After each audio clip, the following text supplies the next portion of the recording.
Leo hii tuko eneo hili soko la Mwika katika kuadhimisha siku ya usafi wa mwisho wa mwezi ambayo tunaitekeleza kila Jumamosi ya mwisho wa mwezi kulingana na maelekezo ya sheria ya usimamizi na usafi wa mazingira, lakini maelekezo ya Mheshimiwa Rais wa Jamhuri ya Muungano wa Tanzania kutimiza kila halmashauri kwa niaba ya mkurugenzi na mkuu wa wilaya kuhakikisha maeneo yetu yanakuwa safi na salama.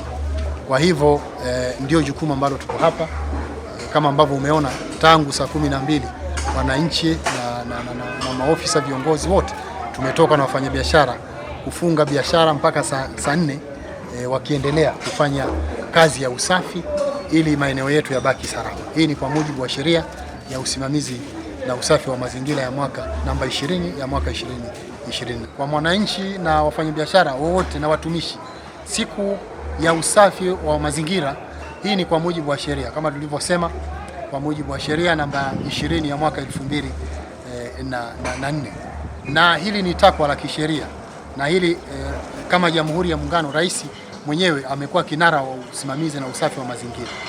Na kwa wafanyabiashara, wananchi, hii ni rai kwamba wajitokeze kufanya usafi na hususani maeneo yanayowazunguka na maeneo yote ya umma. Leo nimeshiriki zoezi la usafi eneo la Mwika sokoni. Rai yangu kwa wale ambao hawakushiriki, ninaomba tushirikiane swala hili, kwa sababu tunapofanya usafi katika mazingira tunategemea afya za wananchi wetu zikawe salama. Mazingira yanapokuwa machafu, kuna magonjwa ya mlipuko kama kipindupindu, hasa kipindi hiki cha mvua. Taka ni nyingi sana huku sokoni. Tusipofanya usafi, wananchi wetu wako kwenye hatari ya kupata magonjwa ya kipindupindu. Usafi wa mazingira ni swala ambalo ni endelevu kwa wilaya nzima, ambao kila mwananchi ana jukumu la kuhakikisha kwamba mazingira yanayomzunguka ni safi na salama kwa afya ya watu, watoto, vijana, wazee, watu kwa ujumla. Kwa tunapofanya shughuli ya usafi wa mazingira, sio kwamba tufanye kwa siku ya mwisho wa mwezi, hapana.